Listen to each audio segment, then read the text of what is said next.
Just trying to get an interesting thumbnail. Hello, one. Hello, all. Welcome to RPG Clinic Hours. The fall colors are out in storm already here in mystery location Canada. It's a big country, could be anywhere. Really happy to have you all here with us today, because today, well, first of all, I think the first thing you'll notice, of course, is that I am not John Farrell, the person who normally runs these very exciting clinic hours. My name is Scott Humphrey, Biff the Boss on Twitch, Shumphrey1212 on Twitter. Weirdness does make a good point. I am an imposter, which is part of one of the themes for tonight, perhaps. Imposter syndrome? We're going to get there. Whoa, really serious already, Scott. Very exciting. Today, we're talking about preparing for Blades in the Dark. Very specifically... Oh, was it? Okay, good. Welcome, Cthulhu, by the way. Welcome to RPG Clinic Hours, where we, the RPG Clinic crew, discuss leveling up your RPG experience. Like I said, my name is Scott Humphrey. I am one of the crew of RPG Clinic. I am typically on the player side of the table, where I like to get up to no good. Well, that's it, weirdness. I mean, it could be we could go anywhere you want.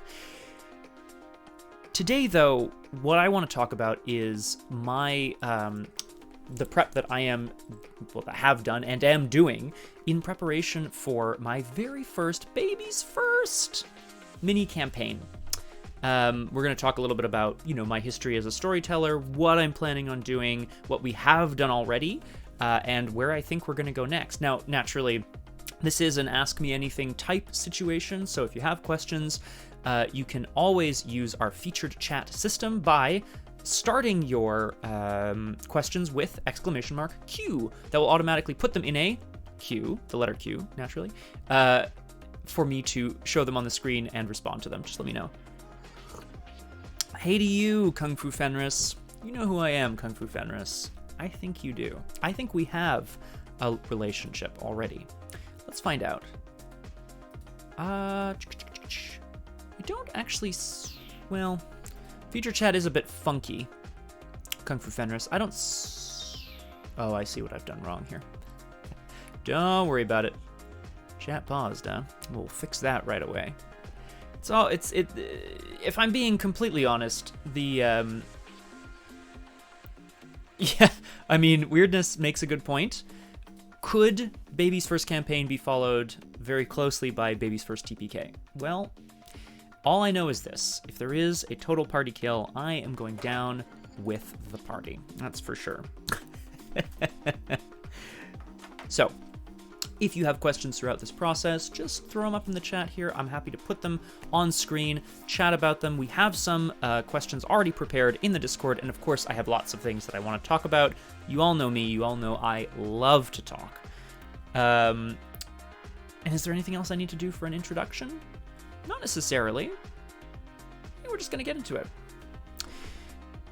So, where I wanted to start, I think this is important if we're talking about my first campaign as a storyteller, as opposed to my first time as a storyteller or my first game as a player or whatever. If we're talking about firsts, this is about campaigns versus the one-shots that we have played in the past on RPG Clinic. Where I want to start is my history as a storyteller. I think that's important.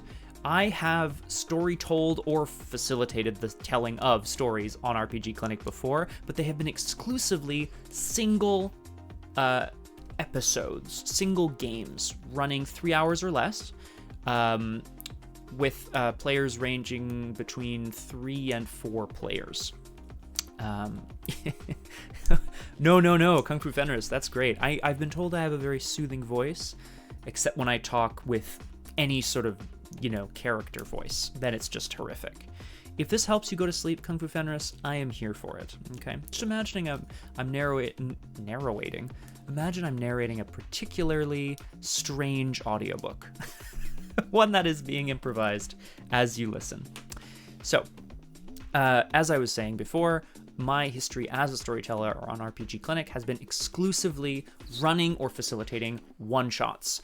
One Last Job, 10 I'm not going to put these in the chat, it's fine. One Last Job, 10 Candles, Fiasco, which I facilitated because I also played in it, and Guys in Chairs, which is a new short RPG from Super Dylan, friend of the stream Super Dylan. If you haven't checked it out, take a look. You can go follow Super Dylan over on Twitch. Very exciting. Cthulhu, we don't charge for that sort of thing here because we're generous like that. Where I wanted to start today in terms of preparing for this campaign, I need to reflect on what I've done before and how that's going to have to change for this mini campaign experience. For those of you in the chat and who are watching this on the VOD who have already run campaigns before, this might seem very obvious, but I am not by design, but by instinct, I'm a person who's, brave, but not fearless. I have anxieties like anyone else, and I don't want to get into a situation where RPG Clinic feels like we have to continue this little mini campaign because we committed to it, but it's not going well for one reason or another. So I want to make sure I'm doing my due diligence and preparing for it. What then are the differences between what this Blades in the Dark mini campaign 6 to 8-ish sessions versus these one-shots that we've played before that I kind of story told? What's the difference between those two things? What am I going to do here? Hang on. I just want to see if I can edit. I can do this here.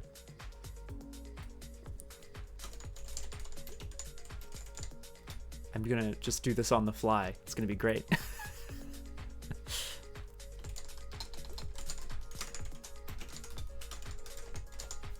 Let's see if that works.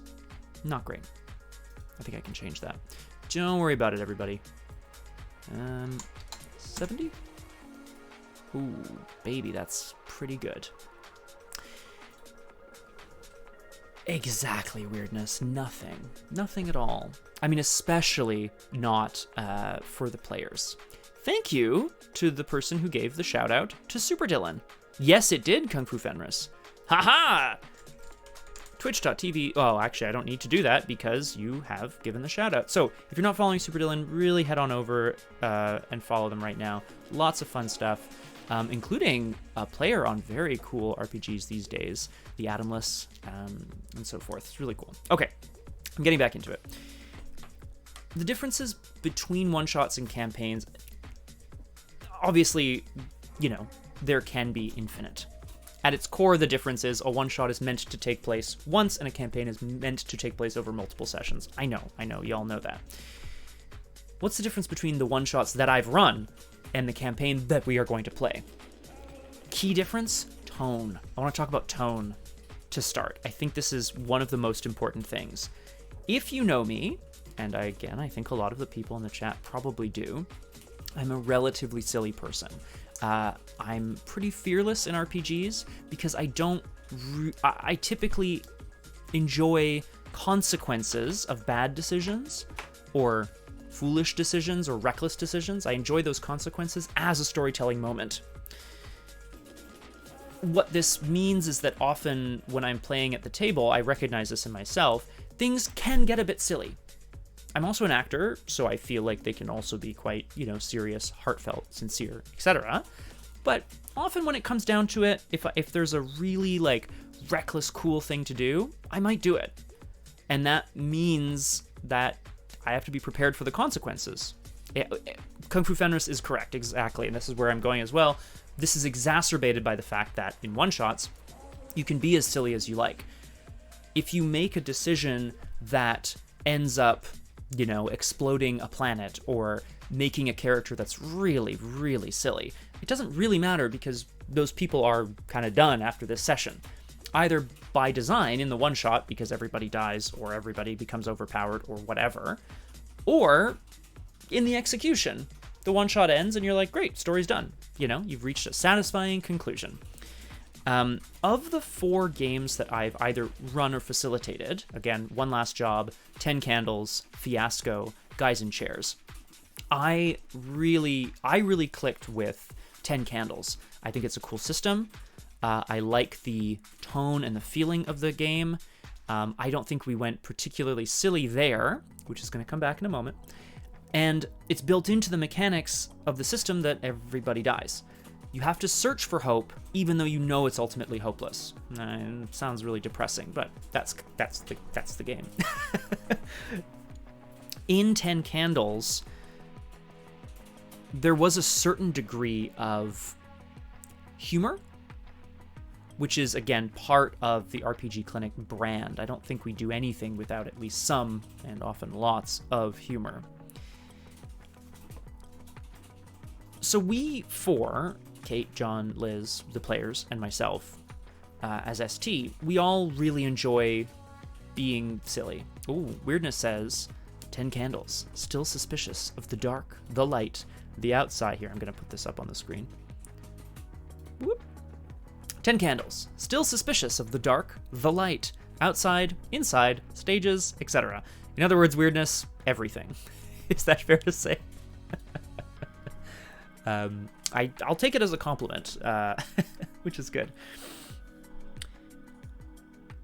10 Candles, however, does have, I mean, it's a horror game, and as such, it is meant to have a tone of desperate hope, which is, interestingly enough, kind of in the same vein as Blades in the Dark. Now, Blades in the Dark can run the gamut of desperation, from swashbuckling adventurers all the way to make one wrong move and you're dead kind of desperation. We've got Reading Aloud here in the chat. Hello, Reading Aloud. My name is Scott Humphrey. Thank you for the... Oh, sorry. Sorry, you wanted to know. My name is Scott Humphrey, but the beautiful model here is named And a Seat. I'm just getting that now. I've had this chair for literally years. I should say more things out loud more often. At any rate, coming back into the topic here at hand, I really want to make sure, and we did discuss this, we'll get to that later, we discussed the idea of leaning into the tone of Blades in the Dark. If I kind of zip over, and I have the PDF here for Blades in the Dark, I want to, if I may, display what it says about itself. I think it's important to have a look at this. Blades in the Dark is a game about a group of daring scoundrels building a criminal enterprise on the haunted streets of an industrial fantasy city.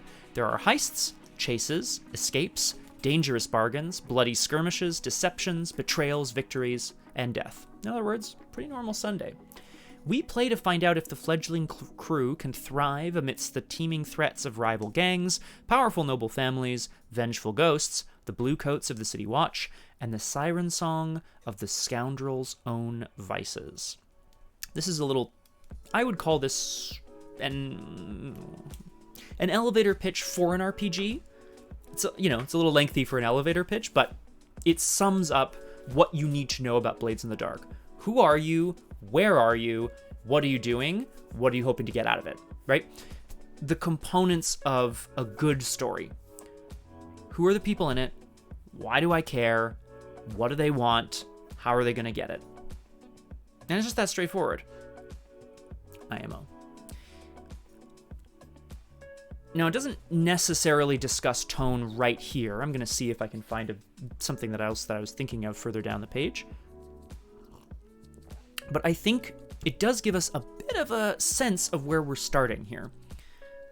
So while we as a crew, while we, the four of us on RPGClinic, while we do enjoy being kind of silly and perhaps being romantic, melodramatic, and so on, we've discussed that we're going to lean into the tone of this game, which, again, if I look here, I see words like daring, I see words like haunted, heists, chase, escapes. There's a lot of action-oriented kind of words here.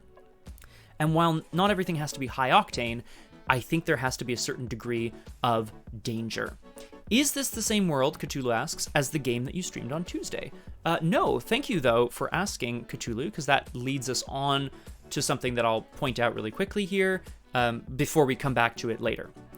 This is going to fall into the, like, why Blades in the Dark, but I'll just point out there's a section here on the setting. I won't read this in its entirety, but essentially the game of Blades in the Dark is set in the city. Funny thing, Tuesdays don't exist. The game takes place in the cold, foggy city of Duskwall. Industrial. Everything is dark, cold, crowded, crammed full of people, dirt, and criminal enterprise. It's also a fantasy. Because of the cataclysm, there's perpetual darkness and ghosts everywhere. Crackling lightning towers surround the city to keep out the greater threats of the the Deathlands outside Duskwall, but there are still ghosts within the city, and they are potentially very dangerous and terrifying. There's lots of details here. I'll just read the last sentence because I think this is useful. You're in a haunted Victorian-era city trapped inside a wall of lightning powered by demon blood. So, Cthulhu, short answer, no, different setting. But there are definitely some, I would say thematically, there's some crossover between Disco Elysium and Blades in the Dark. They both take place in desperate kind of settings, although Disco Elysium is very like philosophical, whereas this RPG is, as I mentioned, very action-oriented. I'm gonna see if I can find playing a session, touchstones, what you need to play. Okay, no, it's not there, that's fine. So tone is one of the biggest things that I want to make sure that we capture well in this campaign of Blades in the Dark. I want to make sure that that the players are having a great time, that I'm having a good time, that people watching are having a blast watching, but that we are leaning into the type of game that Blades in the Dark is. Other differences between the one-shots that I've run and this campaign that's upcoming, and I think these are shorter, so maybe I should have covered them first, but I didn't. The scope and scale of the game. We've already discussed this, but naturally, characters in a mini-campaign don't just last one session, unless they're really unlucky, which is very possible in Blades in the Dark. Blades in the Dark is a dangerous game. You can die. You can be retired, I should say. And it is expected that your characters don't last forever. They move on from their life of crime, either, voluntarily or involuntarily. The crew is what lives on. That's the crew of criminals that you're building. That said, I want to make sure that the scope and scale of the story is grand enough to support getting to know these player characters over several sessions. If you're just kind of living in a world of surface level, if you're living in a world of surface level story and characters, then it won't be very fun to return to the same people over and over, right? They're just surface level. The last thing that I want to point out here, it could be reading aloud. Reading aloud points out what I think could be a very fun possibility for Blades in the Dark. You have a crew member retire, and their retirement goes well, but they're constantly in anxiety, Now, in the game, if you retire a character, you shouldn't be playing them anymore, obviously, because they're now retired from the business, so to speak. But I think it'd be really cool to see some of these people return. Yeah, exactly, Kung Fu Fenris. Yes, Kung Fu Fenris, at your pleasure. I'm just going to mention my last thought here. Ulf Ironborn! I love it. I'm going to make a note here. Ulf Ironborn. The last sort of big difference that I identified for myself, something that I need to be really, careful of, which kind of figures into the scope and scale that we just talked about, is story. The story of a game like One Last Job, 10 Candles, Fiasco, Guys in Chairs, you can have a jumping off point, you can have a potential end point in mind if it's not too silly of a one-shot. You're not I don't want to railroad players. I don't want to make players feel like this is the outcome that I've always planned. That's not interesting to me. And in fact, Blades in the Dark is very clear that the game is a conversation between the players and the storyteller. Yes, Kung Fu Fenris, absolutely. We might end up talking a little bit about factions today, which I'm pretty jazzed about. And you're absolutely correct. In the factions section, it's like this group, this group, this group, this one dude. So cool. Right. Yeah. One of my goals for myself is to create an engaging story that the players and the audience are going to want to pursue. For me, I would be less satisfied with this mini campaign if we end up telling a story that people are not particularly passionate about pursuing. I want to make sure that there are hooks that people are gonna want to do, things that they're gonna want to find out, right? Now, does that mean mystery necessarily? Possibly.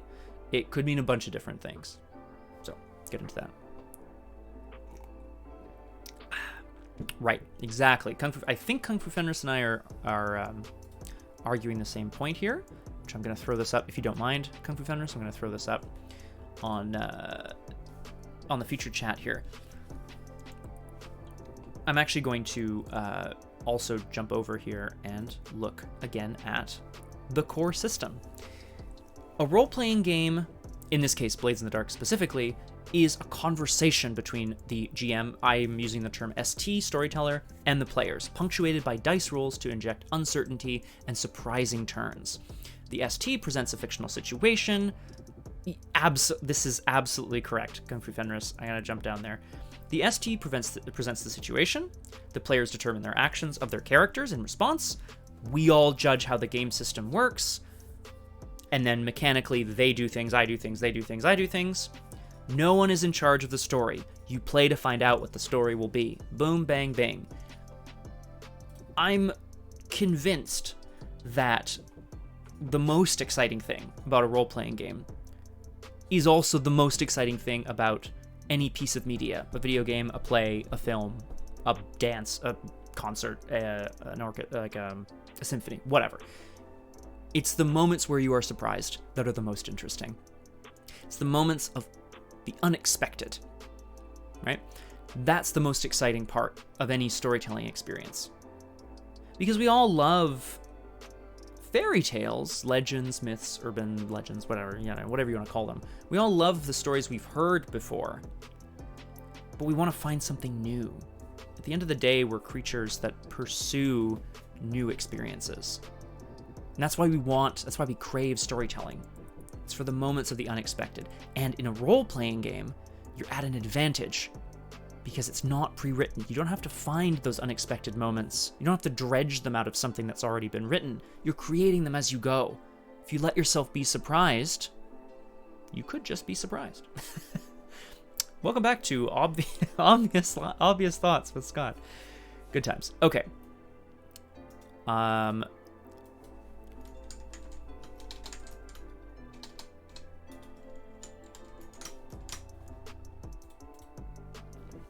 So this, I think, leads quite naturally on to an important topic here, which I'm sure people have already asked, and might be self-explanatory, but let's talk about it anyway. Why Blades in the Dark? What about the system drew me to it, and what about the system and the setting drew me to it, and also, why do I think it'll be a good fit? There's a number of elements here that I think are important to talk about. Is the bot working? So, reading, I hope the bot is working. If the bot is not working, it's because I don't have control over it, because it's in another location. We keep it off-site for safety. So my apologies. I'll keep an eye on. Actually, let me open a little notepad here, and I'll see what I can do for you. Ah, yes. Now, if the only quote to come out of today is one where I look a bit foolish, fine by me. Right. So, why Blades in the Dark? There's a few different sort of reasons. I'm going to list them here.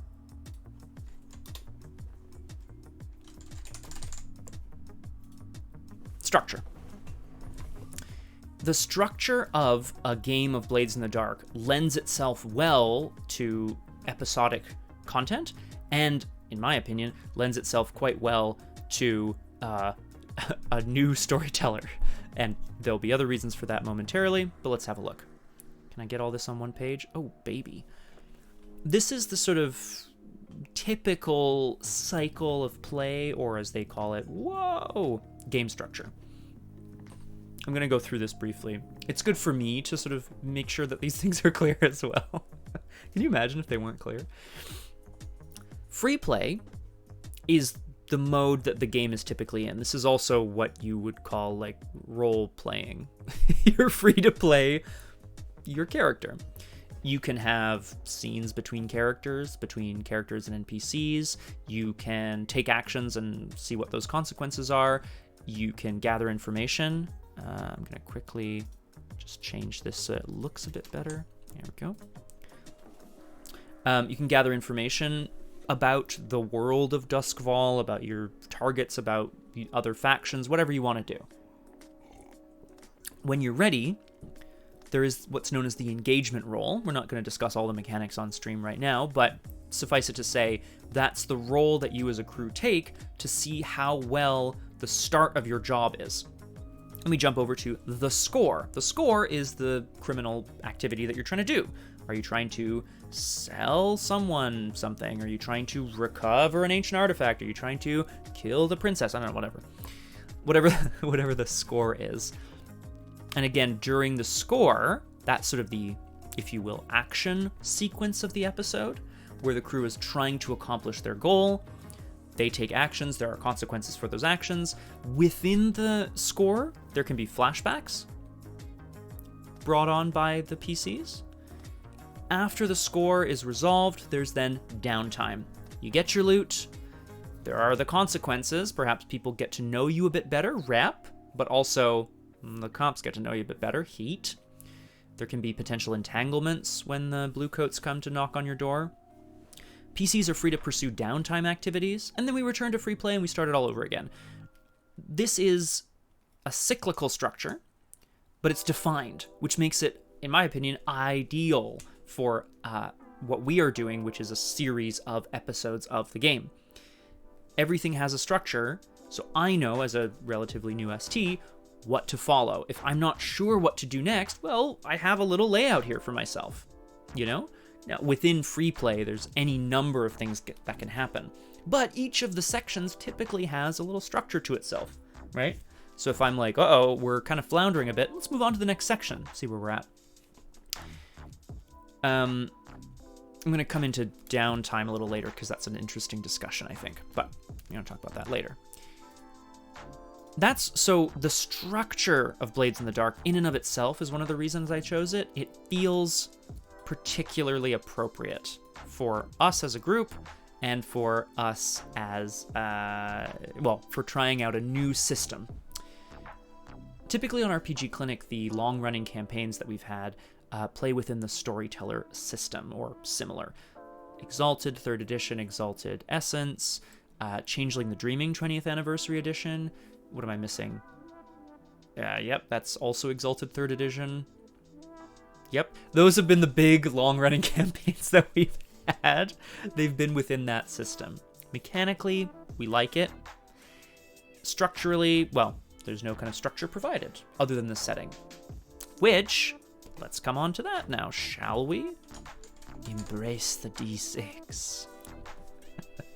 Very good, Kung Fu Veterans. I'm actually just gonna, you know what, Scott, you're just gonna leave that open down here, aren't you? Yeah. Don't need to get too worked up about it there. Why Blades in the Dark? The setting. Naturally, subheadings, many reasons. The universe of Blades in the Dark is, in my opinion, pretty shockingly well defined. if you play a lot of Dungeons & Dragons or Exalted or even a lot of the World of Darkness, a lot of the big settings are well defined. There are specific characters that exist within it. There are specific political or other kinds of structures that exist. And things have set relationships already. The reason that happens, that is like that, is because those relationships give the storyteller a jumping off point as to like, well, what are the interesting stories? If I can use an example, one of the big hooks that exists in the universe of Changeling the Dreaming 20th Anniversary Edition is that the king of Concordia, one of the largest kingdoms in the world, this is a fairy kingdom. For those not familiar with Changeling, I won't get into it too much. The king of that world is rumored to be losing his grip on reality. He's old. This could perhaps, in a lot of storytellers, GMs, whatever you want to call it yourselves, this might create some exciting story opportunities. Do you want a game of political intrigue? Well, people could then align themselves with various noble houses to secure or depose the monarchy entirely, or just find a new monarch. I don't know. People could, there could be a mystery around why. Well, why is the monarch this way? Is there something kind of spooky at play? Whatever it is. I find Blades in the Dark also, like, shockingly well defined. The city is laid out well. There are maps. There are lots of lists of the various factions, NPCs, characters that live within the city that do specific things. A lot of those hooks are laid out for you. And so, again, the advantages are twofold. One, I'm getting inspiration. Ooh, this would be cool, I think. Why don't we introduce this? Why don't we see what the players want to do with this story as introduced? Secondarily, if I ever need to reach for an NPC, a non-player character, something to flesh out the world, well, there's about 100 in the book. And there's tables for rolling more if you're that kind of person. I don't necessarily see myself being like, oh, an NPC, quick, I'm going to roll 66 and like figure out what they're all about. But you could, because maybe you're not thinking on the fly in quite the same way. Now, I should take this opportunity to mention that RPGClinic games tend to be a little different from the games that you might run at your table. For a variety of reasons. We're specific people with specific skills and interests, lines and veils, and that sort of thing. Your tables group is different. That's just how it's going to be. We're also streaming our games, which means that while they have to be fun for us and safe for us and fun for the audience and safe for the audience, just under that, they need to have a certain pace. They need to be engaging. We've always been very reticent to play a game where we would all have to sit and like cram our noses into books to figure something out, because that doesn't make for particularly interesting television / Twitch viewing. That's, I think, a really important thing to note. So it's very useful for me as an ST who might find himself in a situation of like, uh-oh, I need to find something. It's a lot of stuff already laid out in the universe. I love that. Yeah. Okay, here, I'm going to put Kung Fu Fitness. I'm going to throw this up here on the screen. The reason that there's these tables of NPCs and factions and so on in the book, Blades has a specific world. The reason why the playbooks and the tables are like this is to enforce the world's feel. Right, exactly. Kung Fu Fenris, that's actually not the point I was going to make, but I appreciate you putting it up there because I think it's more important. It comes back to that tone, right? The tone of the game is clearly very important to the creators of it. And so in order to make sure that, because that also reinforces, the mechanics reinforce the tone and so on and so forth, it's very important to them to make sure that the world is fleshed out and alive so that you know what world you're playing in. Reading aloud also mentions, helps to have a well-honed performing instinct. Well, reading, I hope so too. We'll probably come on to that a little later. Okay. And then why Blades in the Dark? Last one here, if I can spell it. Mechanics. The mechanics of Blades in the Dark, which again, I'm not going to go through in their entirety right now, although I know at least Kung Fu Fenris has played before, so I imagine you can back me up on this, Kung Fu Fenris. At their core, they're very simple, or relatively simple, I should say, although there are additional rules that provide some complexity for those seeking complexity. But the mechanics are also generally pretty collaborative, which is good. If you're expecting, if the ST is expected to rule on and enforce every single outcome and every single role, it's going to be a bit overwhelming, probably, for a new storyteller like myself. I would be very overwhelmed trying to run a game where the world, the actions of the NPCs, the types of roles that the PCs get to make, the modifiers to them, and the results are all in my control. That's intense. That would be pretty intense. Whereas, again, in Blades in the Dark, and I'm hoping I can maybe find a section where it explains this, it kind of was under the conversation. But the mechanics of the action role, which is the primary mechanic, how you get things done in the game, is very straightforward. The players announce what they want to do. They decide what action best suits that.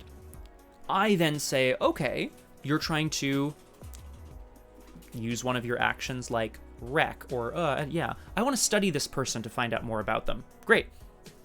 I then set what's known as position and effect, which I'm going to, again, just kind of pull up here if there's I know that there's a good section here. Well, here, actually, let's just jump through it.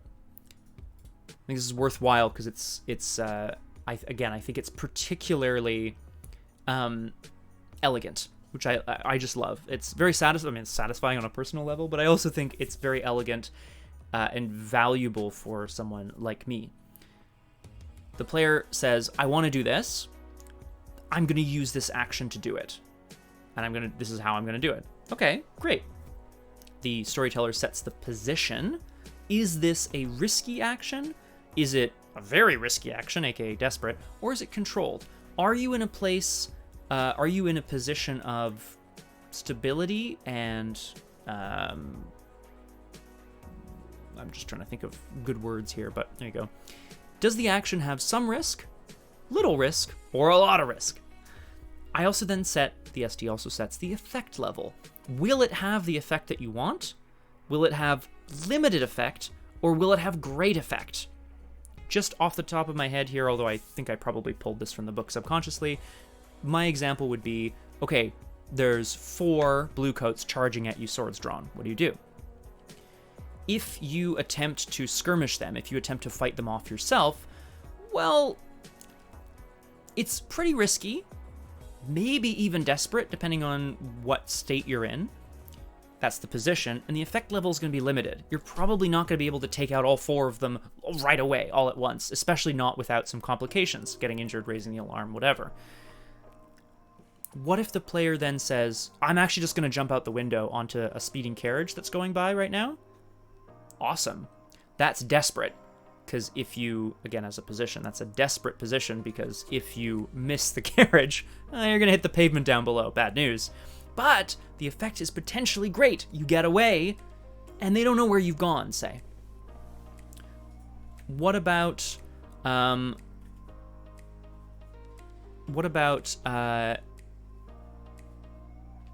going to try to skirmish them, but from a position where I can take them on one at a time. There's like a narrow, I'm going to lead them to a narrow hallway I saw back there. Great.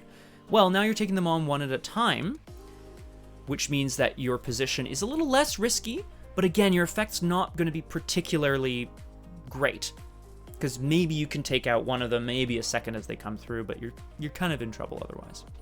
Aragwen, thank you very much for the subscription. We've got 26 months. 26 months? Am I saying that right? That's what I'm reading. Thanks, Aragwen. I really appreciate it. Welcome to RPG Clinic Hours. RPG Clinic Hours. Yeah, there we go. Okay. Right, getting back into this, the core mechanic, right? So I just got excited about position and effect, but don't mind me. The player does some of the work. The ST then does some of the work. Collectively, we assemble the dice pool. The player rolls the dice. We judge the results together based on the effect that I set earlier. That's it. It just feels very elegant, as I've said that multiple times. Thank you, Eric Wen. I have been told that I have no poker face. That's not entirely true. It's not entirely true because if you blindfolded me and put me in a mask, I'd have a very good poker face. And that's my joke. And I'm see, I was gonna say if you blindfolded me, you couldn't see my eyes, but I know my face would also like do this. Ridiculous. Basically, if you just cover my face, I'd have a great poker face. Okay. Continuing on. So, why Blades in the Dark? For those reasons that I mentioned. The structure of the game overall allows for episodic content.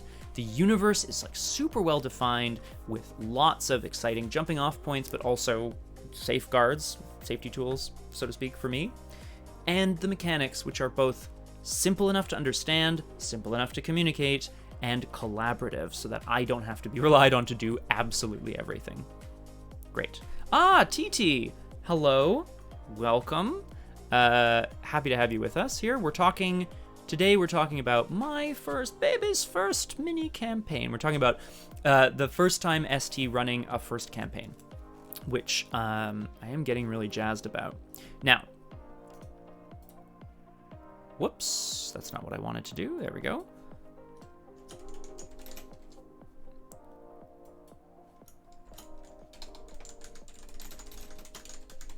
There we go. Preparing for a campaign session 0. We talk a lot about session zeros on RPG Clinic, and I think it's valuable to kind of go over again. Not all groups do this sort of thing. I mean, I've definitely been invited, like, I've definitely had people call me up and go like, hey, you want to play D&D? Just like, make like a level 1 whatever and come on Saturday. Bring snacks. Okay. And then I go and we sit down and we start playing, and like, 1, I don't know how to play Dungeons and Dragons 5th edition, and 2, we haven't talked about certain things, expectations of the game. And I'm not going to say it's a disaster, but that game's no longer running. So, anecdotal evidence. No, a session 0 I think is particularly useful because we're talking about expectations and goals. As a group, as individuals, there you go. Now, we've already had our part of our session 0 together. The reason that RPG Clinic is on hiatus from Sunday games right now is because we're taking some of these Sundays to run, some practice sessions and to have this session 0, as it were. But I wanted to talk a little bit about what came out of that discussion. I think it's useful to, not air any dirty laundry or anything like that. It's not about that. It's just about talking about what came up in our conversations that we all went, that's exciting. Because that's what gets me excited. That's what gets y'all's excited as well. When we talk about in session 0, it's yeah, we gotta be careful, Kung Fu Founders. If you need me to take it, leaks. No. Don't worry about it. It's all good. I won't be telling you anything. Although I do hope to tease some of the PCs and some information about the crew in the lead up to the first session. That will be streamed on October 16th on RPG Clinic. I'm looking forward to using Twitter for that, so if you haven't already, you can follow us on Twitter at RPG Clinic. Because I'm going to use that platform to sort of get hype about the game. And the Discord, if you don't already, my gosh, follow us on... Is this going to work? Nope. Classic. Follow us on the Discord. Ooh, can I... Yeah. I think you can find the Discord link down below as well. It's unfortunate that commands aren't working currently because of the bot. Okay. Session 0. We sat down, we talked about safety, we talked about expectations, we talked about goals, and we also did things like character creation, crew creation, and when we sit down again, we're going to play a practice session. These are all, I think, generally good practices. They're particularly good practices for, thank you very much, Aragwen. Appreciate it.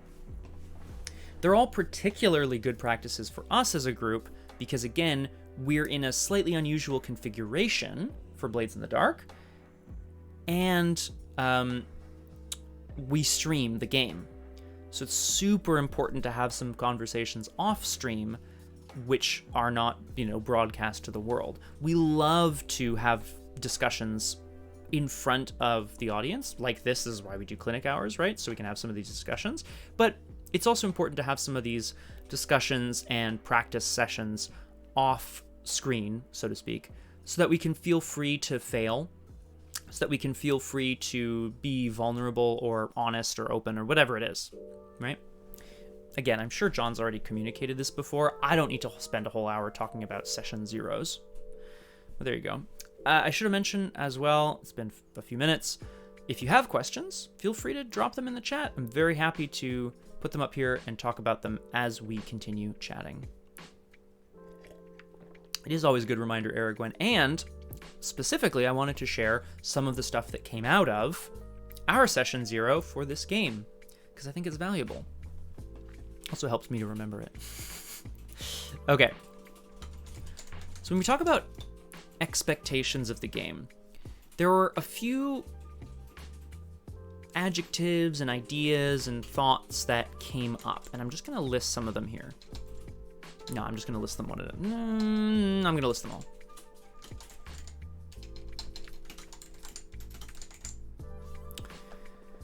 These are all related concepts, which is why I'm putting them all on a big list. The players and I all agreed that we should, as I mentioned before, lean into the tone of Blades in the Dark. As I mentioned to them, and as they know from having read the book as well, Blades in the Dark can be dangerous in the sense of swashbuckling adventure, where it's like, it's dangerous, but the worst consequence is probably like, you cut my arm, matey, whatever. They're not pirates. It can also go to the other end of that, which is grimdark, devastating, and fatal, where the consequences for a misstep are, well, I just said fatal, but you know what I mean, devastating. I said devastating as well. I'm gonna have to get a thesaurus for the game, I think. Yeah, someone want to buy me a thesaurus? Just kidding. There's the internet, don't worry about it. Exactly, Aragwen, you gotta be careful of losing items that you hold dear to yourself. Be that a favorite NPC, a favorite weapon, or even just a favored fancy shirt. Pukajutsu wants to know if this game has dinosaurs, to which I can say resoundingly, no, at least not at this time, although I do appreciate the joke. Okay. Some of the expectations that came up, as I mentioned, players and I all agreed that we want this game to have an element of danger. We want it to be possible for the PCs to die. There is a system mechanically... word book! Nailed it. Yeah, mushrooms and goats, as far as I know. Yes. Yes, they do, Kung Fu Fenris. Which, if you graft the DNA together, you get a fungal goat. Which is a good name for a band, by the way. Okay, that one's for free. You can have that one for free. There's a system in Blades in the Dark for, character injuries and potentially getting harmed in the game. And also suffering if you overstress yourself, which is another sort of resource you have access to. If you overstress yourself, suffering what's known as trauma as a game term. The players and myself, we all agreed that having the possibility of having your PCs be in actual danger would be awesome. So there you go. The lexicon of synonyms. Yeah, okay. Cthulhu asks a great question. I'm going to see if I can find that in the book, because I'd love to quote, because I think I'm going to disagree with Kung Fu Fenris, interestingly enough, here, but we'll see. I have to actually find this section, though. That's the world. I'm just going to see if I can find it here. There we go. I'm going to see what it says here. Whoa. I think it's valuable.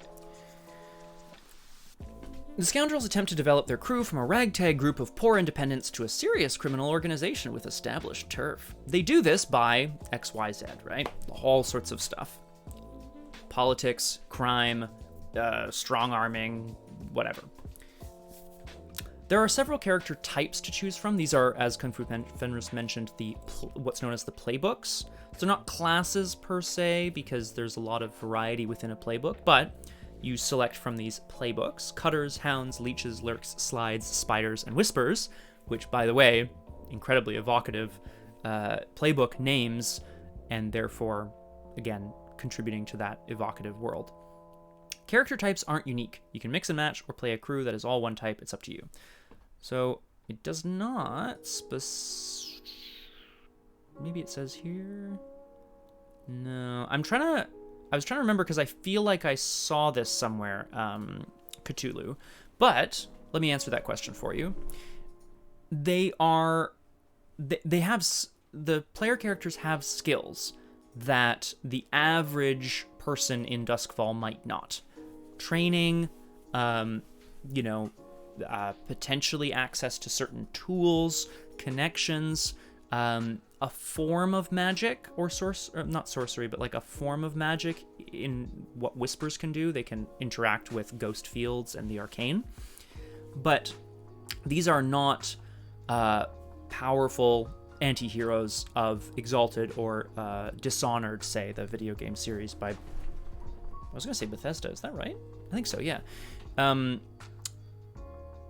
In Dishonored, you play as a one-man wrecking crew, right? You play as a ghost who can quite literally teleport, be invincible, drop and assassinate people, etc., etc., etc. This is not the crew. In my opinion, the player characters are, yes, they have additional skills over and above an average person in Duskfall, but they are vulnerable. And they are especially vulnerable when they start out, because they're making a relatively new crew that has already pissed off some people. They're already enmeshed in the factions of the city. Now, how that happens is part of the crew creation process, which, again, I'm not going to go through on stream here, but we did it off stream, and to me, it's very exciting, it's very cool. What the crew has been up to and what they're going to get up to plays into the world of Duskfall already. It's impossible to stay outside the city because the city is so densely populated with criminal organizations. You're bound to run into someone else's turf somehow at some point, or you're going to need a favor, or someone's going to need a favor from you. Kung Fu Fenris says, whoop. I'm going to throw this up on the stream, Kung Fu Fenris, because I think you make a good point here. I think there's basis for saying that these playbooks are not powerful, but there's only one. Interesting. Narrative potential. So that's an interesting point. You could, Kung Fu Center says, whoop, exactly, reading aloud. You could very much make a case for that. I think my reading of the book is quite clear that you could have two cutters in the same crew. No big deal. Like, it's, that's in and of itself. But there's very interesting, I agree with you, narrative potential. This person could be known in Duskfall as the Spider or the Slide, because of how unique they are. I think that's a really cool possibility. Have I gotten off track? Not really. Expectations that we discussed. Danger.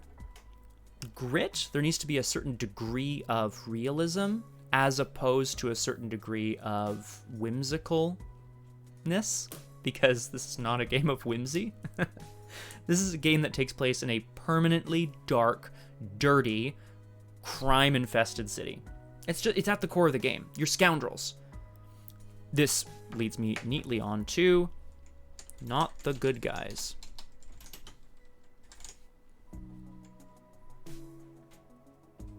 Yeah, there we go. They got a mix of skills as Kung Fu Fighters that I think many people have the same, but the mix are unique. They'll grow into it. Cool. Well, I hope the player characters will grow into it and won't just be offed in the first session. I'm kidding. Expectations, again, things that we talked about, goals that we have as a group, playing the game that we talked about during session 0. It was stated, and again, I tend to agree, I think this is a really exciting opportunity to play a group of people who are not the good guys, the heroes. Again, most of what we do here on RPG Clinic is, I need a really pithy way of saying this, but bear with me. We play campaigns, typically storyteller system campaigns, with nuanced characters, with a lot of humor, a lot of heart, a lot of, and by heart I mean relationships, and with a certain degree of depth. Great question, Kung Fu Fighters. I am going to come back to that. Thank you.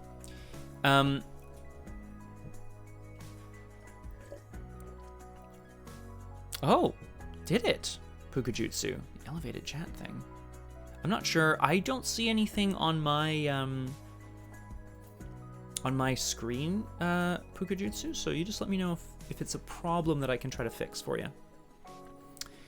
I do have featured chat open, of course, but that's different. Again, the four of us, we typically play a group of people who are, if not heroes, then at least try to do good in the world that they're in, right? They try to do right by themselves, by the ones they love, and, perhaps for other people as well. In other words, they don't immediately align themselves with forces of greed or evil or destruction. Not always. I shouldn't, not always. Blades in the Dark is a great opportunity to try something that is not that. Blades in the Dark is an opportunity to play a group of people who are decidedly not good, if you want to use that word. Ethical, perhaps, depends. They might have their own sense of ethics. They are, by definition, scoundrels and criminals. One of each player character's goals is to make sure that their criminal crew grows and develops. And one of the only... Oh, okay. Oh, I don't think I saw this, Pukajutsu, but thank you. I'm going to have a quick look. Yeah. Ay, yoy. Okay. Well, I hadn't seen that, Pook, so thank you for alerting me to it. I'm sure when I next view a stream, I'm going to be like, the hell is this? But now I won't, because you told me. Yeah, right. Just talking about, again, not the good guys, right? It's a great opportunity to try something different where the player characters are... They have to have a certain selfless goal. They want their crew to improve, but that is also decidedly selfish. Why are they criminals? That could depend on the player character, but to a certain extent, they chose a life of crime. If they didn't choose the life of crime, they wouldn't be playing Blades in the Dark. They wouldn't be player characters in this game. And if they chose the life of crime, it's probably because they want to enrich themselves. They want to get rich, at least to a certain extent. I mean, Aragorn makes an excellent point here. Why are they criminals? Because Liz is a character. A player, sorry, not a character. Woo, says Liz. Thank you, Liz. Crimes. We're doing crimes, exactly. Do crimes. Is it crime spelt with an E? Yes. Oh, yes. Oh, very much so. Okay, good. I took off the E. I was like, ugh, crims. This actually quite feeds in quite nicely here. Crimea?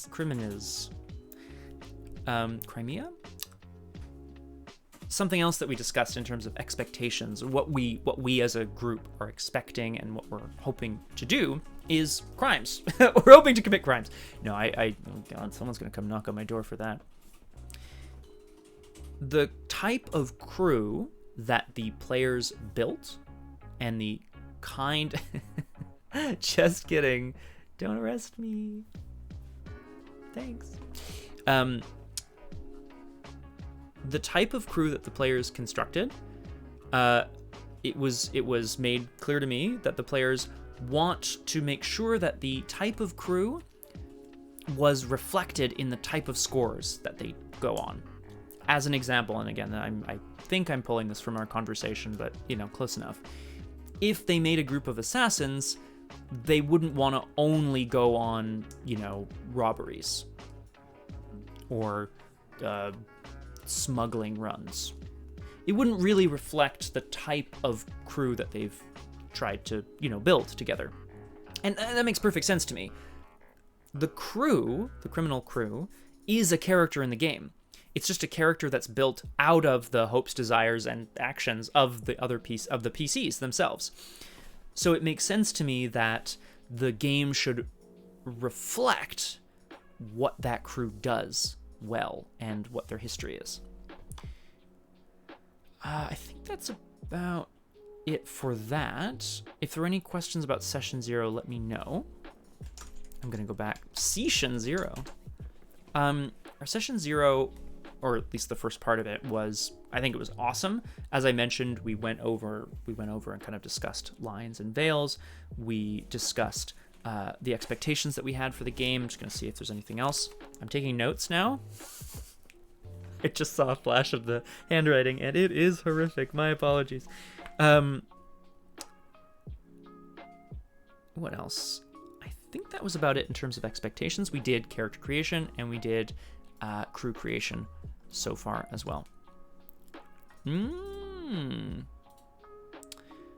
Cthulhu has a question in regards to the actual game itself. Is there any value in getting famous? So Cthulhu, just to be clear, I will talk about this in the context of Blades in the Dark. If you're asking about IRL, I have a hot take about fame. Well, it's not a hot take. I have a take. It's lukewarm. I don't think fame is good. That's my lukewarm take about fame. There you go. Enjoy. There it is. It's out there. It's some reheated tomato soup for you. No, in the game itself, is there value in becoming well-known, or is it better to stay low profile? Great question. I know, so hot. Careful, everyone. Put on your oven mitts. Cthulhu. It is, as are a lot of things in this universe, a double-edged sword. Mechanically, it's represented by two different things: rep and heat. Your rep, your reputation as a crew, is what you use to advance your crew's level. The more rep you have, the closer you get to leveling up your crew to a higher tier. The higher tier you have, the bigger your crew is, the more power you have, the better you roll certain things, the more special abilities you have, yada, yada, yada. It's literally leveling up your crew. Rep is gained by committing scores, or committing crimes, doing scores, against big targets, wealthy targets, taking actions that are seen and perhaps respected by the criminal organizations across the city. Flip side, every time you commit a score, the more high profile it was, the more heat you generate. Heat being one of the other sort of, not a resource, but it's another mechanic in the game.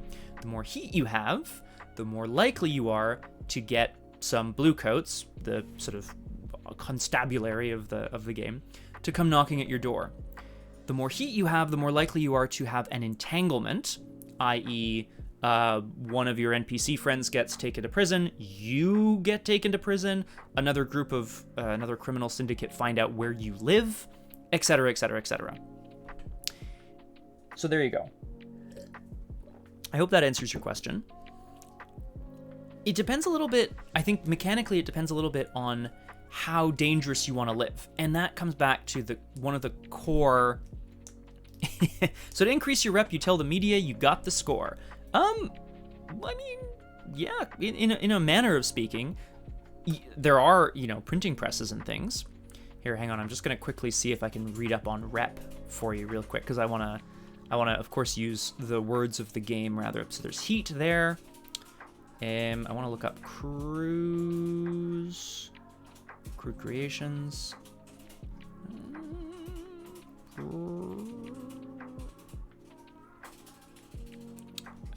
It'd be under, I know where it would be.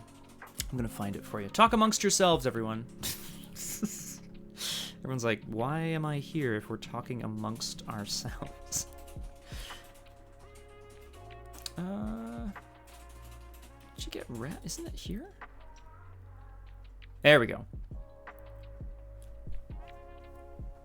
Peas and carrots. Peas and carrots. Very good. Very good.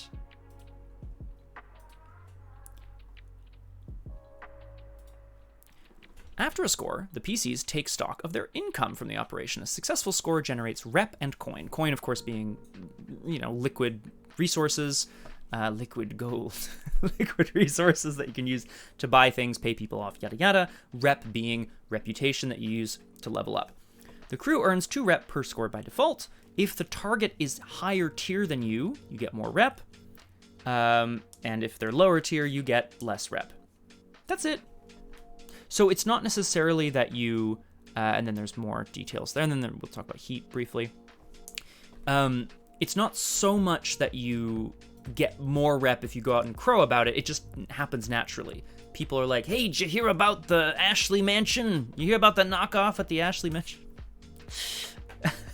Whereas heat is the other side of that coin, so to speak, where every time you pull off a successful operation, you earn heat. Well, potentially, depending on how exposed you were, so to speak, during the operation, right? Add heat for a high-profile or well-connected target. Add heat if it happened on hostile turf. Add heat if you're at war with another faction, etc. And that increases your wanted level. Again, lots of different details here. Ah, yes, thank you. Methodial makes an excellent point. I'm going to drop that link in the chat. I love how open and available the game is for people who want to jump in and learn more about it. Not everything is available online naturally. You want people to buy the PDF or the hardcover, but the system reference document is online, which has so much of the details of how the game works. If you want to read up on it, if it excites you to read up on mechanics, or setting even, you can do a little bit of that there as well. And there's, links to the community and so on. Okay. Session 0. I think there's just one more thing I wanted to mention, which was humor stays. We're not doing a humorless campaign. Frankly, I wouldn't know how. I don't think I would understand. I just don't know how I would run a game if it was totally humorless. However, are we running the kind of game where people are gonna, run into a room and, trip on a bucket every time they go somewhere? No, that's ridiculous. We're not playing something that's that silly. But a certain degree of humor is part of our brand here on RPG Clinic, and I think it, as Kung Fu Fenris mentions, there's different versions thereof, and I think it adds a nice edge to the game. If you're always living in a place that is desperate, humor is one way that we have of protecting our psyches against that kind of stress, right? There you go. Okay.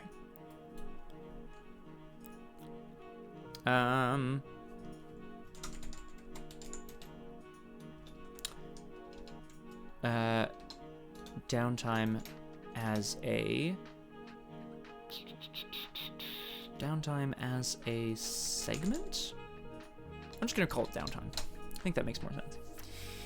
This is something else I wanted to talk about because this came out of session 0. It was a suggestion, and I think we haven't quite nailed down exactly what this is going to look like yet.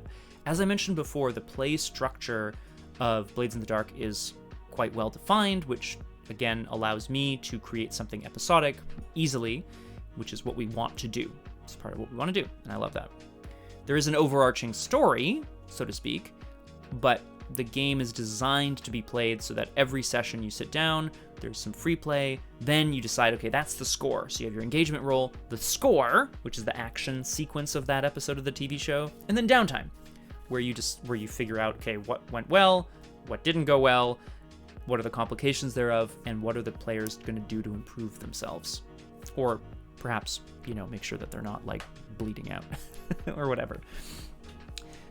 something that was discussed, which I think is really an interesting idea, is that downtime could be played off-cam, almost entirely. I want to do experience on stream because that's something we do on RPGClinic, and I think it's interesting for us to have the conversation around, do you think you did this? Do you think you did that? The experience system in the game is very generous because it allows the players to determine, oh, did I do these things during this session? That reminds them to do those things because it makes for a more valuable and rewarding play experience. However, the actual mechanical process of downtime probably doesn't make for that interesting viewing.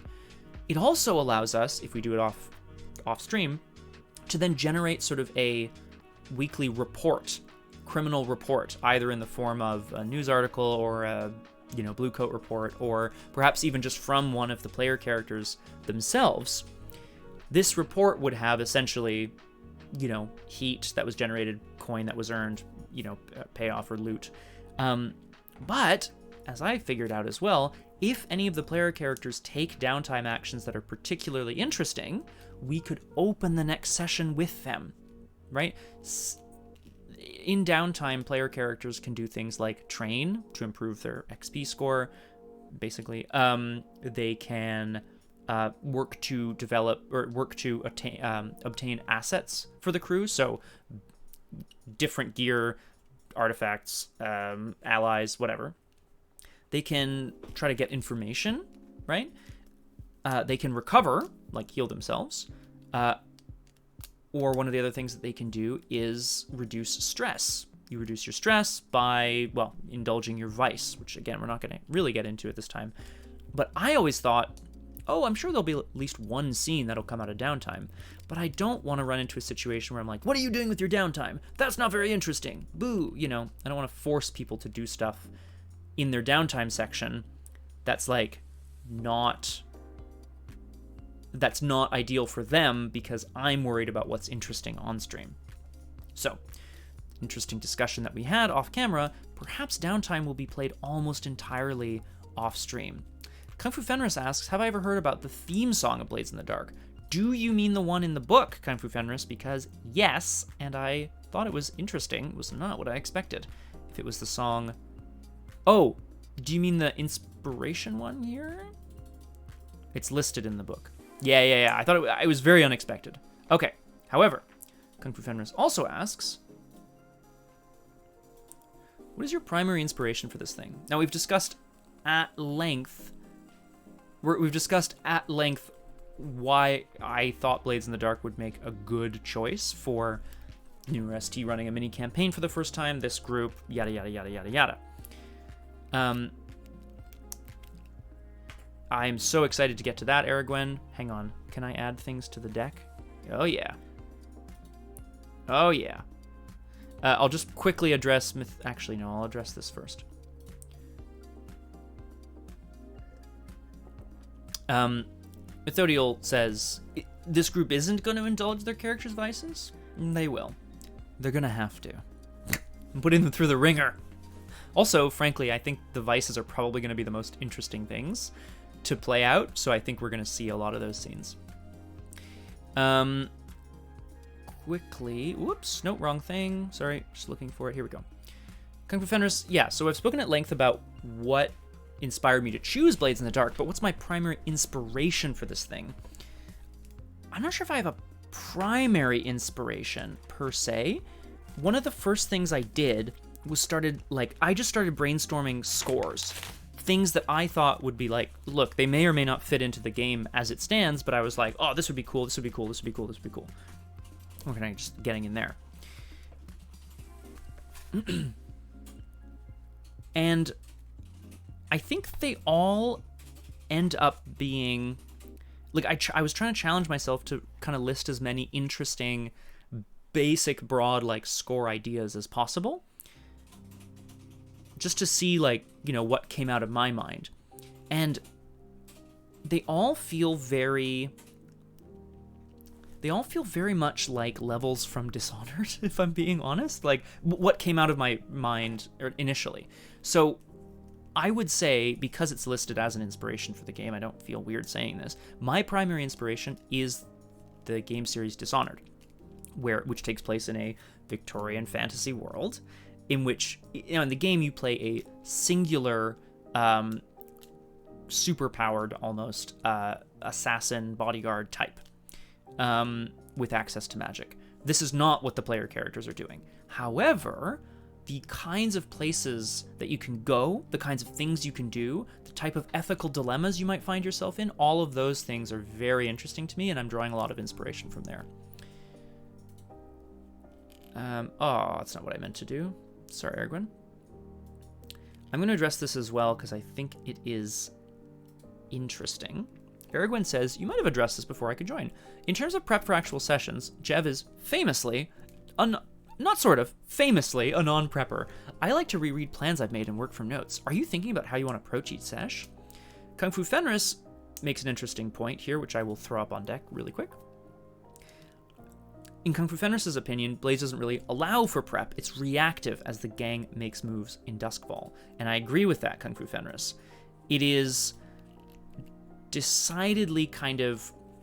It's pretty clear in the book that the conversation that the storyteller and the players are having is around, okay, well, what do you, the players, want to do to increase your standing as a criminal crew in the city? What kind of scores do you want to pull off? What do you want to find out? And then they're like, I want to learn about this, I want to learn about that. That said, Ergwin, I don't trust myself to not make notes in terms of preparation. Something that is suggested, and I would agree with this, is that I think it would be useful, I think it would be incredibly useful to have potential scores prepped, ideas of, what kind of settings, locations might show up in the game. Again, based on, as Kung Fu Fenris mentions, the player characters, the primary NPCs, the factions involved in the story that we're telling, the locations in the city of Duskfall. Something that came up quite early on, we were talking about, are we going to go to the Deathlands? A lot. And I was like, a lot? No. Never? I'm not sure. But that informs a decision, right? That's what I said, and again, the players, we had this conversation where people were like, yeah, I don't think we're going to be, leaving the city all the time. In Exaltwitch Nexus, for example, we spent a vast majority of that game in the city of Nexus, in the east of Creation, in Exalted. It's a choice. You can have a globetrotting adventure, or you can have a game set in one place. We had both in that campaign. It was awesome. That said, to answer your question as succinctly as I can, Aragorn, because I'm rambling, you know how I do. How I want to approach each session is build on the tensions from the session before, right? What possible consequences have the players encountered? And what interesting hooks might that lead into? And then building from there. What's nice about, again, the game is that in crew creation, you have to piss off some factions and endear yourself to others. And that's great. I think that's super valuable world building that happens. In fact, actually, I'm going to quickly just kind of throw that up because I think it's useful to talk about it. Is there a summary? Where is the summary? I'm going to find it. There we go. Whoops, and I'm actually going to go here. Preparing for a campaign. I think this might answer the question as well, Aragorn. Before we get into this, I'll just continue to look in the chat. Will there be airships, aka dirigibles? A resounding maybe. I like them. I think they're awesome. Old Mel, a sparkjack who kept making bad decisions with ghosts. I mean, Kung Fu Fenris, see, that's, to me, that's, not even knowing what a sparkjack is, and not knowing how bad are they Scooby-Doo ghosts, or are they really, scary banshees? I know the answer to that, but without knowing the world, it's still an incredibly evocative character description. I think that's great. And Kung Fu Fenris also says, and Marrow. My teenager cutter from an all-girl orphanage that turned into a Bravo gang. Oh, that's pretty sweet. An orphanage that's a Bravo gang. Okay. Where was I? Right. Crew creation. Again, we don't need to get into the mechanics of this, but I'm just pointing out a few things here. Choose a crew type, fine. Choose a reputation. How do the other factions see you? You need to make this decision right away, and it feeds in, like, what you choose as your history kind of feeds into that, but you make the choice. Where are you located? What district are you in? What lair, what kind of lair do you have? That all informs the tone of the game. Establish your hunting grounds. Decide how to deal with the faction that claims that area. Get a status, get -1 status. Choose a special ability, fine. Assign crew upgrades. One faction helped you get an upgrade, take +1 status with them. One faction was harmed when you got an upgrade, take -2 status with them. Choose a favorite contact. One faction likes them, one faction doesn't. Do you see what I mean? Again, I'm gonna quickly see if there's probably a better section here that discusses factions. I just want to, again, use the words of the book as best I can here. Where are ya? Yeah, whatever. It's fine.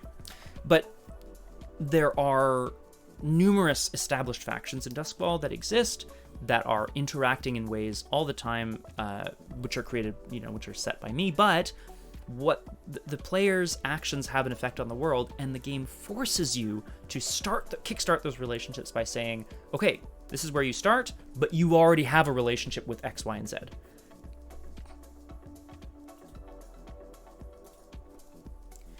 Secret enemies can be a ton of fun, I agree, we'll get to that later, but it makes the crew seem more established if they know their allies and their enemies. Exactly.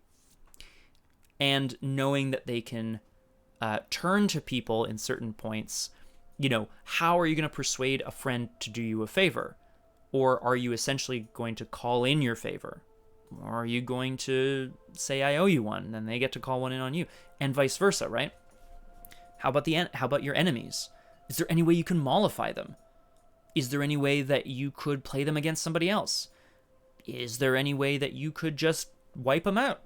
Probably not on your own. As a tier 0 crew, there's 3 PCs. I don't think they're taking on a whole gang of 20, 40, however many, gangsters, basically. But there are options. So kind of coming back to your previous question, Aragwen, I do want to prep for the game in terms of creating opportunities, at least thinking about potential opportunities as we go, because if a player runs into a situation where their history, their character sheet, and the crew's relationship with the other factions doesn't inspire them to take an action, I want to be able to offer something a little juicy. Now, will it be juicy because it's a good opportunity, or will it be juicy because it's a dramatic opportunity? I do like the drama.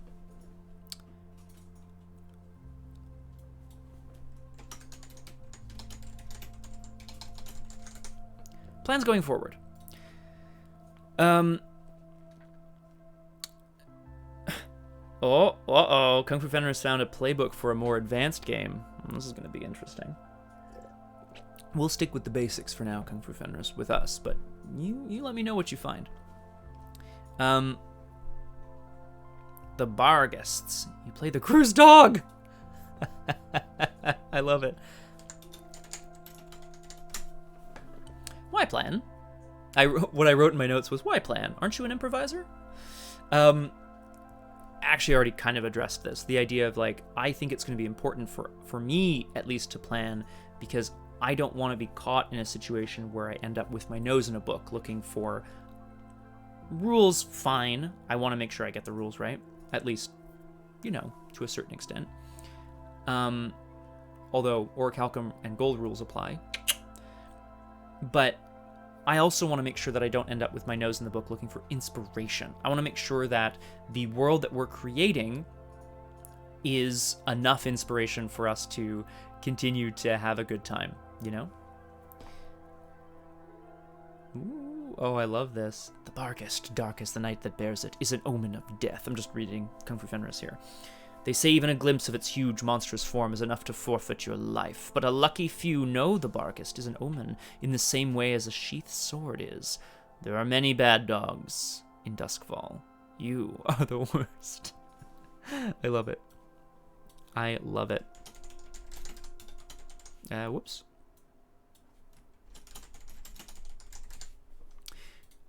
one of the things that we're going to do awesome, by the way, Kung Fu Fenris, fantastic. One of the things that we are going to do going forward, as I mentioned earlier in the stream, we're taking a few Sundays off our usual clinic, RPG Clinic streams, so that we can prep for the game. And to me, prep involves playing. How do you learn to ride a bike? You get on and you ride the bike. How do you learn to drive? You go to class. And then you get in a car.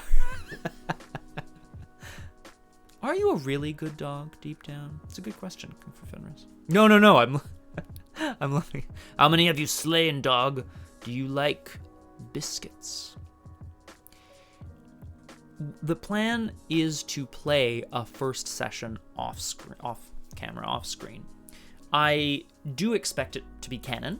I do expect the results of it to make its way into the campaign. I do expect to even have it summarized on stream, perhaps.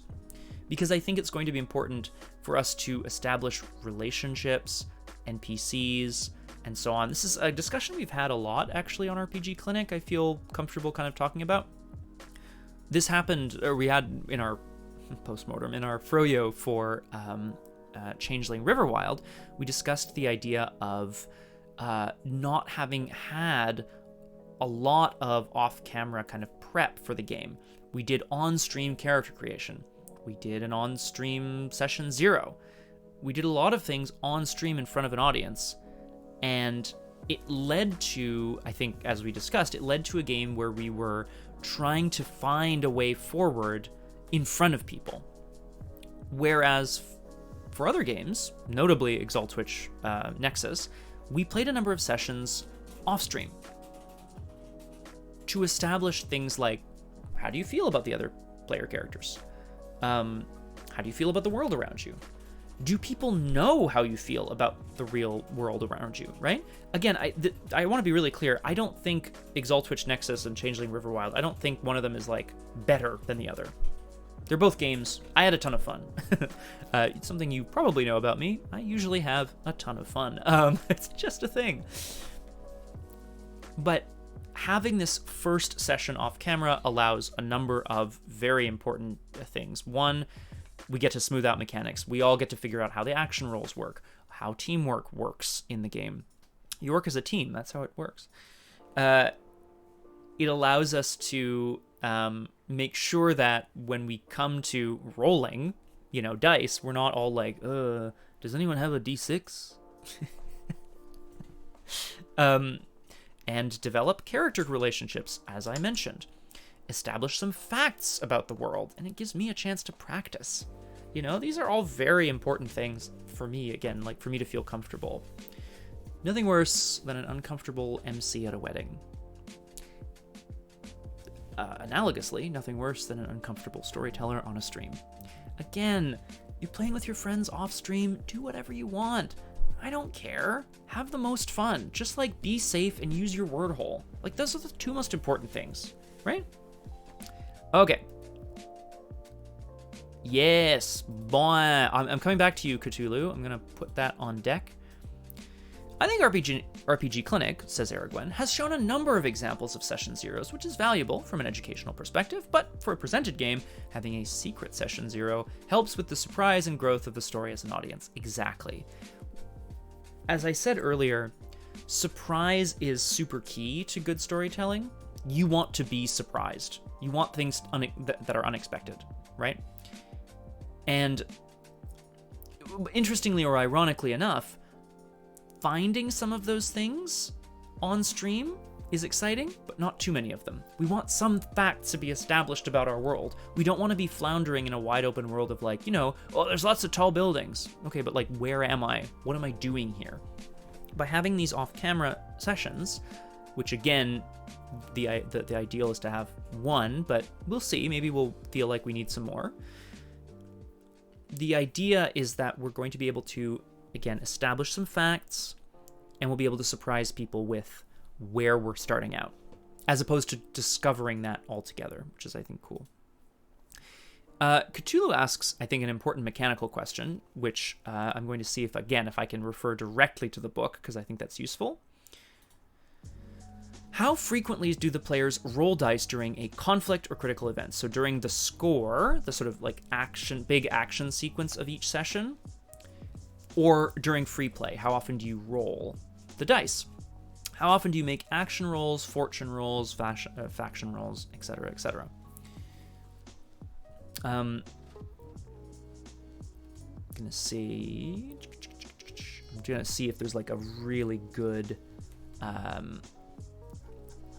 pithy answer to your question here. No, there isn't. Short answer, Cthulhu. I'm gonna say somewhat infrequently. There isn't a round system or an initiative system the way there is in a lot of storyteller systems or in D&D. Something I found out, came across a lot in my research. Yes, get in there, Kung Fu Fenris. Something I came across in my research with I thought was really interesting is groups that are coming to Blades in the Dark from D&D can struggle with the idea of conflict or combat or action that is just like free roaming, free play, right? People are like, but whose initiative is it? Who takes their action first? That's going to help me determine what I'm going to do next. I want to strategize. It's a different system in Blades in the Dark because it is collaborative and a bit more fluid. I'm not going to say chaotic. I'm going to say fluid. Oh, excellent, Kung Fu Fenris. I'm really looking forward to having a look at that. Thank you. How frequently? I'm going to say somewhat infrequently. Anytime a player wants to take an action in which the outcome is in doubt, they need to make their action roll. But, you know, I'll give you a good example, I think, of this. If you're trying to, like, oh, I really want to finesse this door. I want to pick the lock on this door and open it quietly. Okay, well, it's a bank vault safe, and the guards are already outside. The effect level of this, which again, these are all mechanical game terms, but you get what I'm saying. The effect is going to be very limited, probably 0. You're probably not going to be able to accomplish what you want, even if you roll really well. Similarly, right? There's a stone tower. This is from the book directly, but like, I'm gonna wreck this stone tower. I'm gonna knock it down with my bare hands. You can't. In the fiction of this world, that's not possible. So yes, you can roll, but your outcome is going to be essentially probably 0. Maybe you make a dent in the wall. Another brick in the wall. That's one way that the ST can sort of limit or direct the number of rolls that are made in the action sequences. Again, another important detail here, I think, which I should mention, is I don't roll. The ST doesn't roll on behalf of the other NPCs. The player's roles have a result that tells you essentially not how well they did, but essentially, well, did they achieve the effect that they wanted? Did they achieve it a lot?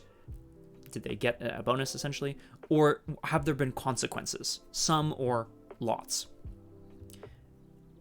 And again, that the position and effect mechanics figure into how that works in the game, which is cool. But, you know, in my opinion, in terms of dice rolls, I think it's really useful when the outcome is in doubt and when we all agree that consequences could be interesting. There's also the ability to resist those consequences in the game, just baked into the game. You can, again, I won't get into it, but you can use your limited stress pool to reduce the kind of consequence that you're going to take, or potentially eliminate it entirely, right? If you're playing a bunch of really daring-do kind of swashbuckler scoundrels, if the ST is like, okay, you can try this, but if you don't do very well, you're going to suffer a broken arm and a broken leg, you know? Or, okay, great, you did it, but you're going to have to take some harm. You can resist it, and depending on the kind of game you're playing, you can either resist it entirely or in part. Okay, you're still a little injured, say. Kung Fu Fenris asks, have you looked at other streamers playing Blades in the Dark? Short answer, yes. Slightly longer answer, probably not enough for my liking. I should be watching a lot more, at least from my perspective, Kung Fu Fenris, because I would love to learn what people do that works for them, and how the kind of like games flow well. If you have suggestions, naturally, Kung Fu Fenris, let me know. I'm always on the lookout. But I've got a few people, I've got my eyes on a few folks that I want to continue to look into to just, again, get a sense. There's always, I think, there's always a worry that, like, at least that I have, of like, oh, but if I watch some, it's an actor's worry, right? Say you're called upon to play Hamlet in a production. Kung Fu Fenris, you know what I'm talking about. Because of that Claudius thing that one time. Say you're called upon to play Hamlet in a play. Okay, well, you could go and watch several different, media representations of Hamlet. But then the temptation is to do everything just like they did. Say. Right? And then that's kind of perhaps a bit of a pitfall. People fall into a worry that they're going to, do something the same as somebody else or use some of their quirks or whatever, so they don't do their research. I don't want to fall into that trap. So instead, I am going to do my research and just trust that I have creative players and creativity and, improv experience myself to be able to create something exciting as well. Kung Fu Fenris says, oh, I don't have it for some reason on my chat log. Why is the chat paused? Anyway. Does that say... Whoops. Does that say... Ox Venture? Okay. I couldn't read it from the screen for some reason. Kung Fu Fenris. Very cool. Ox Venture. Ooh, fancy. Okie dokie. I'll take a note. You watched Patrick Stewart's Claudius and learned a bunch, but you are not Sir Pat. I mean, who is? I've already seen everything. No, for sure. For sure. Okay. Do I have any other notes for myself for today's stream? I don't think I do. Nope. So what have we learned today? Session zeros are important. Always use your word hole. And I'm going to do something different from the other one-shots that we've run before. I'm really excited about it because it is different from anything I've run before on RPGClinic or in general. Actually, right. Crosshair wrote a bunch of questions. I'm going to see if there's anything that we want to necessarily address. Ooh, MSG, Kung Fu Fenris. Okay. Let's see if I can get these in here. Yeah, some of these are going to be very interesting, I think. Okay. But the reason I'm excited about Blaze in the Dark is because I do think it combines a couple of facets of things that we have played that I really like.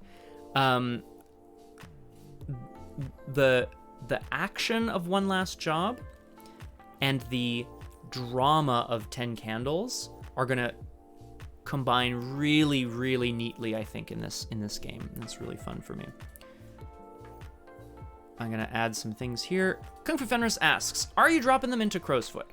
Crowsfoot is the sort of starting situation that's provided for the book. Again, if you are just like, let's try this game out, it provides you an opening scenario. After you've created your characters and your crew, you can be like, great, you have this relationship with this faction, this relationship with this faction, they're at war, and you're in this part of town, boom, go.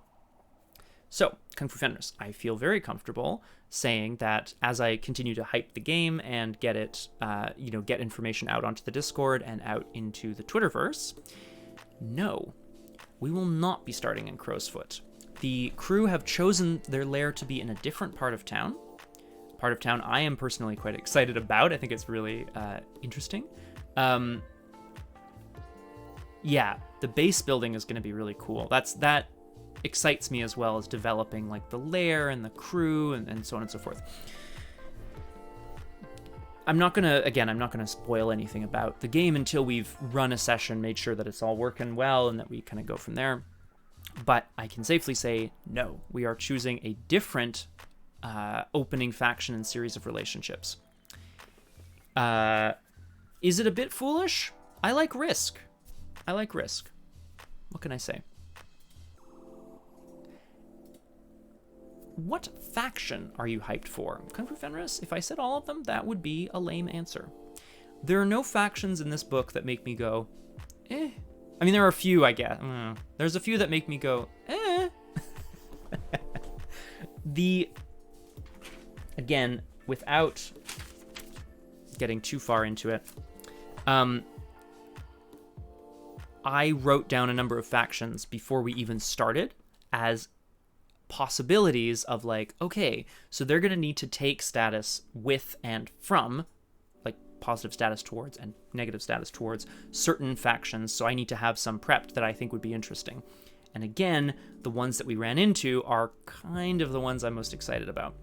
I'm going to list some. They may or may not figure into the game immediately, Kung Fu Fenris. I'm just putting it out there. The Gondoliers, the Ciphers, the Ink Rakes, the Billhooks, and of course, I mean, you can't have a Blades in the Dark game without the Blue Coats. Now, I just listed a bunch of factions, but those are the ones that are like really evocative to me because there's mysteries within them, in a way. Again, I can't guarantee that those are factions that were going to make it into the game or have already kind of have status with the crew. We're going to see. But there's that. Okay. I'm going over to Crosshair's questions briefly. Yeah, we'll do a few of these. How do you... okay, hang on. Which of these do I want to do? Why Blades? I already did that. Check. What's your biggest inspiration source for running the game? My biggest inspiration source for running the game is Mr. John Verrill. My biggest inspiration source for what I want in the game, as I mentioned, is Dishonored, the video game. Boom. How familiar are you with Blades? Well, I think today is pretty clear that the answer is, I've read it.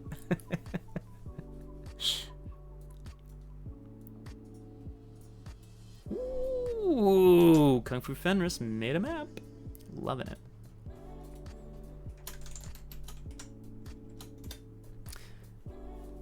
Crosshair asks, is there anything you'd like to achieve in running this campaign, such as learn X, try out Y, or achieve a TPK? Now, that's a leading question, because everybody wants the party to die altogether.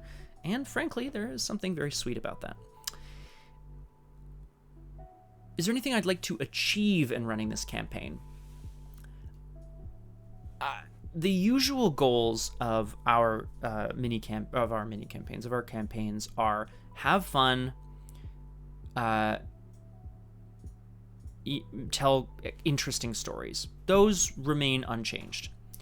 I want to challenge myself to do two things. I want to challenge myself to present opportunities that are enticing for the players and villains that are a danger to the players. That interests me. John has, as you all know from having watched the stream quite a bit, John has a tendency to create antagonists or villains that typically have their own motivations, ones that aren't just black and white. Very rarely in games that we play are we straight good guy heroes, and there's a singular chaotic evil or lawful evil bad guy that we are trying to take down. If there is a bad guy that we're trying to take down, typically they have goals and reasons and things in their own life that they want to deal with. Yeah. I got a little off topic there, Crosshair, if you're watching this on the VOD, but is there anything I'd like to achieve? Yes, I want to present juicy opportunities to the players that they're going to be tempted by. I want to present villains that will inspire fear in the players, and I want to create a devil's bargain that actually pauses the game for a bit as players discuss what the best course of action is. A devil's bargain, by the way, I should just mention, it's in the game. You can get a bonus die to your roll if you burn stress or take a devil's bargain. If you don't want to burn stress on a roll because you don't have a lot of stress left, or you'll need it for something else or whatever, you can take a devil's bargain. That's when the ST says, okay, I'll give you +1 if this, right? And again, I'm not going to get into examples necessarily, but I think there's the potential for that to be as cool as a level 3 stunt in Exalted. How potent is law enforcement? Are there some crews too powerful to mess with as the police? Yes, short answer. As Kung Fu Fenris mentions, and I think this is very interesting, there's like a whole section of the city that's like a prison. It's not Arkham Asylum, but it's, there's a whole like subsystem, which is the prison. I'm going to jump down to the factions because I think it's useful to look at like numbers in this game, Cthulhu. Whoop. These are now, warning, obviously. These are factions in the game with their tier listed in brackets alongside. A tier is it's a representation of how powerful the gang is in terms of how many people there are in it, and that sort of thing. Kung Fu Fenris does make a good point. The Bluecoats, the law enforcement, they enforce laws, but they're also a gang. They report to the sort of government structure of the city, but they're not just a tool of the government. They have their own ends. Bluecoats are a tier 3 group. This means that they have a certain number of people in them, and they have a certain degree of power. However, let's just quickly look down. The Forgotten Gods, those are cults. The Church of the Ecstasy of the Flesh, the state religion, is a tier 4 group. The Circle of Flame, a secret society, 3. City Council, the Crows. I'm looking for like a good example of a investigators of the City Watch. Just looking for 3. Lord Skurlock, an ancient noble said to be immortal. Okie dokie. Skovlander refugees, desperate survivors of the Unity War, forced to criminal opportunities when denied all others. Sparkrights, the engineers who maintain the lightning barriers. Tier 3, Tier 4. Do you see what I mean? Like, it's a representation of how many of them there are, but also how powerful they are. So yes, there are groups that rival the Bluecoats. That's what makes the system interesting. It's not just crime versus law, right? There's different groups that all are interacting with each other and trying to vie for power in their various turf.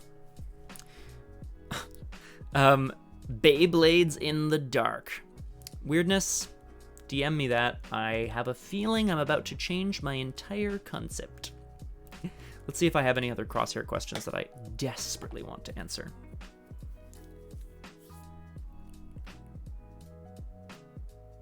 There we go.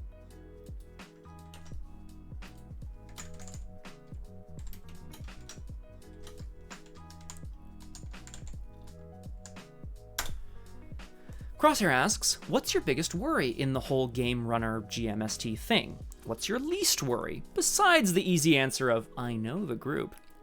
I'm taking the cop-out answer, Crosshair, and you can't stop me because you're not here. No, I'm kidding. Everything coming up weirdness. I mean, are we just doing Digimon the game in Blades in the Dark? Beyblades in the Dark. Incredible.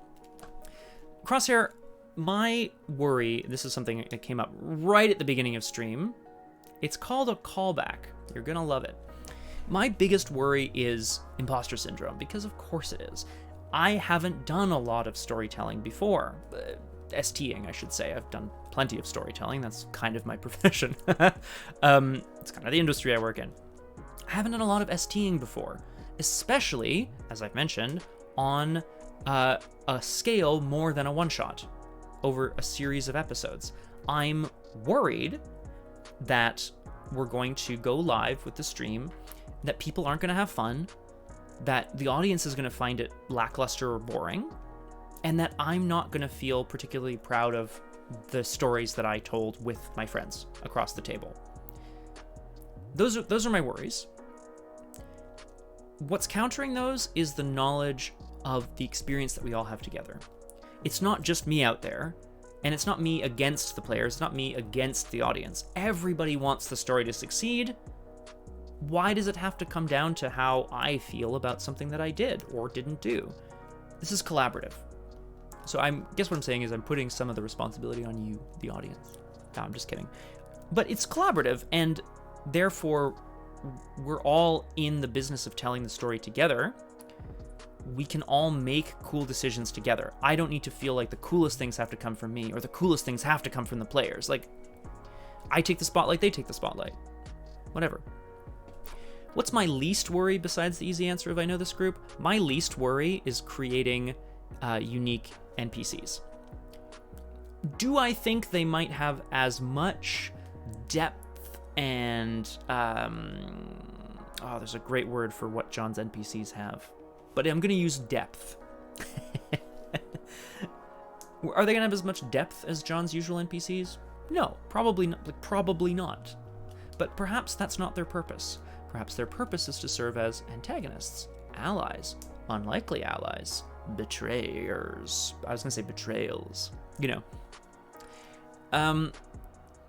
And that, to me, is the least of my worries, is coming up with unique, distinctive NPCs that people are going to right away be like, oh, interesting, I can talk to this person, or like, I don't want to talk to this person.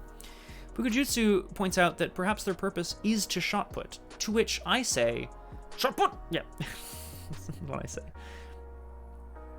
Weirdness, I'm going to put this up on the screen if you don't mind, because this makes me feel good, so I'm going to put it up on the screen. I know nothing about the mechanics of the game. I'm just looking forward to seeing how the story unfolds. I have no expectation, but all the as do I. Patient. Methodial. So, in a few minutes, don't remind me. I'll remind myself. Tuesday's stream on my channel, Biff the Boss, we're doing another FMV murder mystery. It was pointed out to me in the wee hours of last night, wasn't that late, by Pukajutsu, thank you Pukajutsu, that there is an FMV mystery called Dark Side of the Moon, and we're playing it. And Jenks is in it. And I don't think he's playing Jenks. I don't think. It's the same actor. I'm absolutely thrilled. Like, I'm excited as all hell. That's not what this is about. Methodial is awaiting Duskfall's version of Jenks. Well, perhaps I will draw on inspiration from my life. Where do your inspirations come from? From the world around me. Where else? My inner life? Come on. At the end of the day, I'm really excited for this as an opportunity for the channel and for myself. It's a great opportunity for the channel because, as we discussed in our session 0 with with all 4 of us, it's not something we do every day. Play not the good guys and have a different ST and have a system that's not the storyteller system and have episodic content that's due to end in 6 to 8 weeks. Like, they're all things that we haven't done before, but they all have the potential of exciting the audience. And that's what's exciting to me. As long as you folks find something that's cool that you want to watch, I'm thrilled. So that's great. It's also a great opportunity for me because as a performer, as an improviser, as a player, as a storyteller, I want to improve. And the only way to improve is to try. It's to try and potentially fall on your face. I don't doubt that I will fall on my face. Whether that fall will take me into the pages of the book to make sure I understand how the rules work, possibly. Will it fall on my face so that my nose presses the end stream button? Maybe. I doubt it. I think it's really important to be really, honest about this, and just say that, kind of feeding back into Crosshair's question, what makes me nervous is that people aren't going to enjoy it, people are going to be bored, that I'm going to feel like I didn't do a good job. But what excites me about it is the opportunity to improve and do a good job, and you have to be brave and you have to try it. And that's what I'm excited about. Thank you for coming to my TED Talk. Can I say TED Talk? I said it twice. Do you think I have to pay someone now? Anyway, I think that just about does it for RPG Clinic hours on this Thursday. I'll do a little promo now, but feel free to get your questions in the chat if you have any more. Crosshair, I didn't get to all of them, but I think a lot of them were covered. So I think I did pretty well. Me too, Pook. Thanks. Me too, Weirdness. Thanks. And just go back and forth forever. We have streams throughout the week on this RPG Clinic community. things are a little up in the air with Punchy tomorrow. I believe Punchy is going to be canceled due to some social engagements. Ooh, but of course, check the Discord for all of those details. No, this isn't just, I was going to say, like, I don't want Liz to find out I'm saying this, but I'm pretty sure everybody, well, I think she's already kind of posted it. She's in the process of having a new computer built, which will be great for a variety of reasons, one of which being Guardians of the Galaxy, Punchians of the Galaxy, will be able to be played. I don't have a timeline on it, so just, forget it ever happened, and then when it does, you'll be really excited again. Saturday, however, I believe that we are going to have Drew Crew. We're going to have Doomed, the grand finale of the Innsmouth Conspiracy with Silas Marsh. I know, weirdness. It's people we don't get to see very often. I mean, you understand. It's fine. I mean, Punchy is a social event too, Sunday is Punchy Book Club at noon with Kathy. I'm going to remind Liz to read the book. I'm not sure if she has.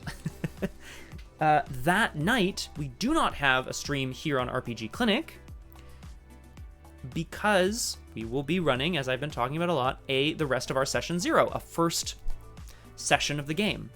I'm really excited to report back on the Discord to see how that goes. The Discord is the best place to find out all the other streams that are happening. Next week, Tuesday evening at 1800 on Biff the Boss. It's Dark Side of the Moon. It's an FMV murder mystery, no, it's not a murder mystery. It's an FMV mystery. Get your police badges and your Deerstalker caps and freaking meet Chief Inspector Stryker back there, please. I'm so excited. Pukajutsu, I can't tell you how much I owe you that you and Graspy Loot keep digging up these FMV mysteries, and like, je peux même pas. I can't even in French. Je peux même pas. Yeah, I can even not is probably a better translation. More accurate. What else? Wednesday and Thursday next week may once again be... Well, Wednesday next week might be a John stream, but we're getting real close to Netrunner Worlds as well, which John and I will be attending. So we'll be unavailable for the whole of the Thanksgiving weekend, which again, one of the reasons we're taking a break on RPG Clinic so we can practice for... so we can prepare for Blades in the Dark. There you go. Sleepy time for Kung Fu Fenris and dinner time for Scott because my tummy is a-rumbling. Thank you all so very much for joining me on Clinic Hours. It's been a blast. If you have questions, drop them in the Discord. If you have things you're excited to see or not excited to see, throw them in the Discord. We're going to be talking Blades in the Dark from here till the end of Blades in the Dark, after which we have other exciting things happening before the holidays and the new year. Well, weirdness, I should be very clear. Canadian Thanksgiving, to be clear. I realize American Thanksgiving's like 4, 5, 6 weeks after Canadian 6 weeks-ish after Canadian Thanksgiving, so just to be clear. I think that's it. Do I have anything more to say? Y'alls are the best. We stream on RPG Clinic because we love it, and because it's fun for us. That's the key. And if you can find a group of people that you really enjoy playing with, I highly recommend playing role-playing games. Even more so, I recommend playing role-playing games with safety tools. I recommend playing them with your hearts and minds and word holes wide open. Now, that sounds filthy, but what I just mean is communicate. Thanks to you, TT, and thanks to everyone who showed up tonight. I really appreciate it. I'm going to leave you with a little bit of music as we kick it old school here. Oh, good, there's still music. Have a wonderful night, and we're going to see you next time that we go up and to the right.